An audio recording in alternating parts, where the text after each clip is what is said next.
Hi, I'm Rocco Stano, and welcome to StoryMakers. Today we have a debut author, Malavika Kannan, from Orlando, Florida. Welcome to StoryMakers. Thank you so much for having me, Rocco. Yes, I am so excited to have you because you're a debut author and you don't look very old. I'm not sure how old you are, so you mind telling us, how old are you? I'm currently 19 years old. 19 years old, and you have a debut YA fantasy called The BOOKWEAVER'S Daughter. I have so many questions I want to ask you, but first, tell me a little bit about the book. Of course, so The BOOKWEAVER'S Daughter is an own voices young adult feminist fantasy novel that's set in the kingdoms of ancient India. And it follows the story of 16-year-old Rhea Kandari, who learns that she's the bookweaver's daughter, which means that she's the heir to this powerful branch of storytelling magic that allows her to really unlock the power of words and mythology to bring all sorts of magic to life. So she's living in this kingdom where magic is prohibited, and when she learns that she's the bookweaver's daughter, it's up to her to protect her magic and protect her father's legacy, and also help free people who are living throughout the kingdom and fight back against a lot of oppression. Sounds interesting, and you wrote this when you were even younger than 19. How old were you when you wrote this book? Yeah, so I finished this novel when I was 17 years old. 17 years old. Well, you're going to give all these 17-year-olds that are watching a very high bar to achieve. But congratulations on having your novel being published. But you're old hat at this. You were involved with the Scholastic Arts and Writing competition. And I think, if memory serves me correctly, you won. Is that correct? Yeah, I did win a national medal for an early draft of The BOOKWEAVER'S Daughter when I was still in high school. Tell us a little more about the competition, because many of our viewers are eligible to enter this competition. For sure. If you're a young writer, I really recommend taking the opportunity to submit your work to competitions. In high school, I was an alumni of Scholastic Art and Writing, where I won a national medal, also Young Arts, which is another fantastic program for which I was a finalist, as well as the Library of Congress essay competition. All of these are incredible opportunities for you as a young writer to have your work celebrated, to make friends with other writers, to learn from professional writers, and really just see that your stories matter, that they're powerful, and that it's possible to kind of run with your passion. So what is it like to write at a young age about, characters that are your age?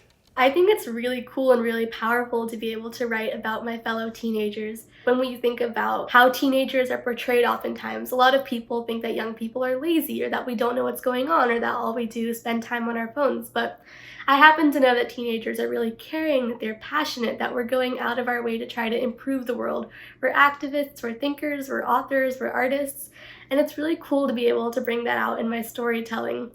Particularly because, at least when I was reading a lot of young adult books growing up, I noticed that especially for teenage girl characters, there was always a lot of pressure on them. They had to be perfect, they had to be attractive to guys, and they had to have it all figured out, and they had to be brave and strong and inspiring all at once.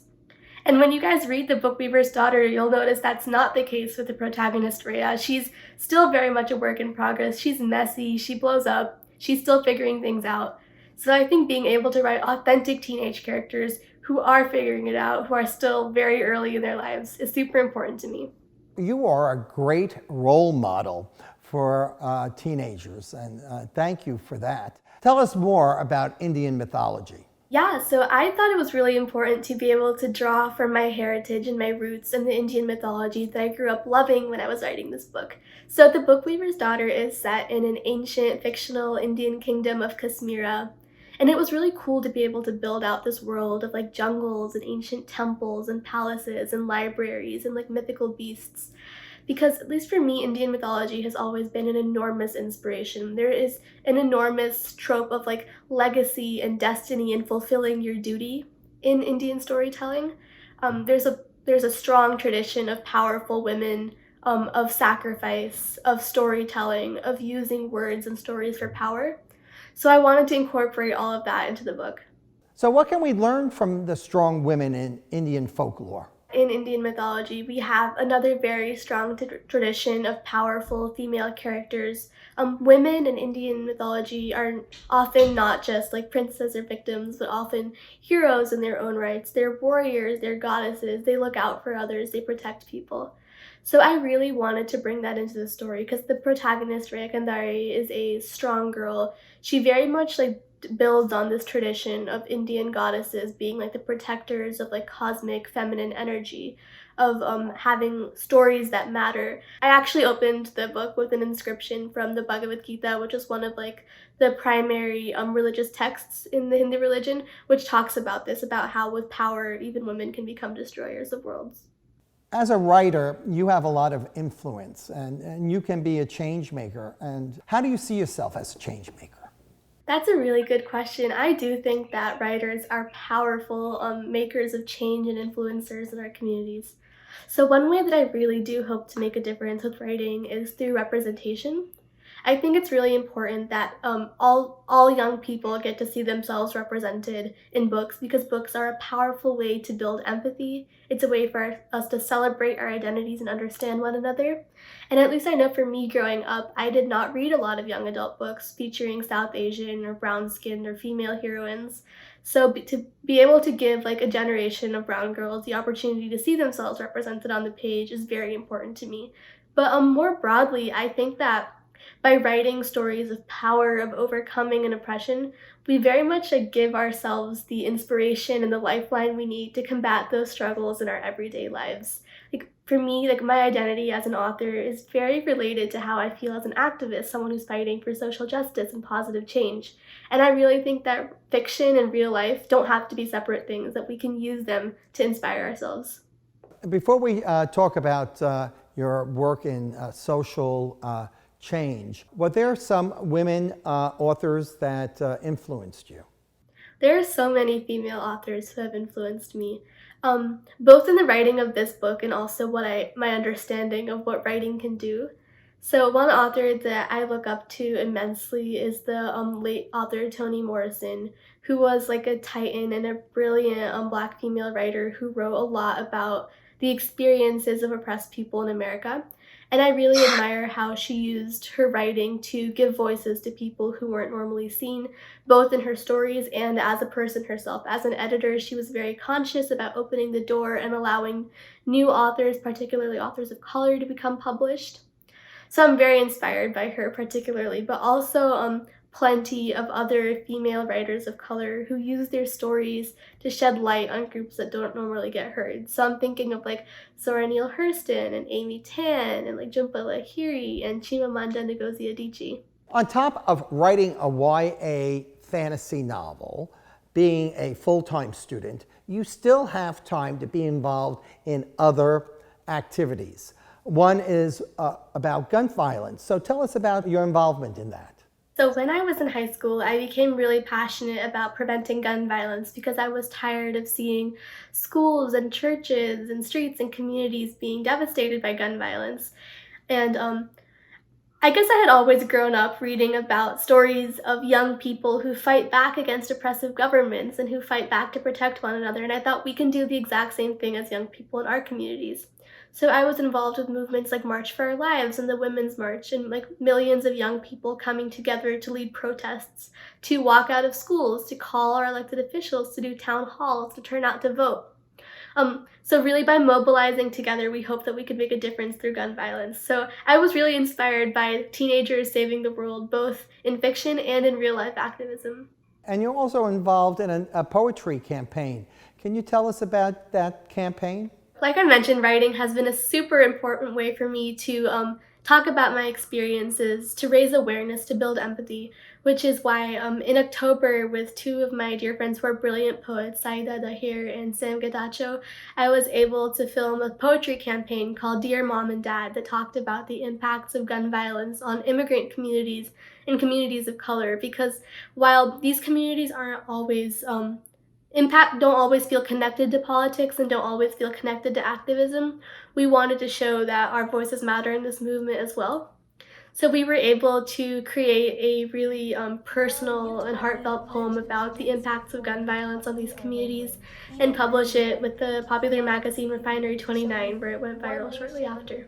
Circling back to Indian mythology, can you give us 3 different gods or goddesses and a strength that each is identified with?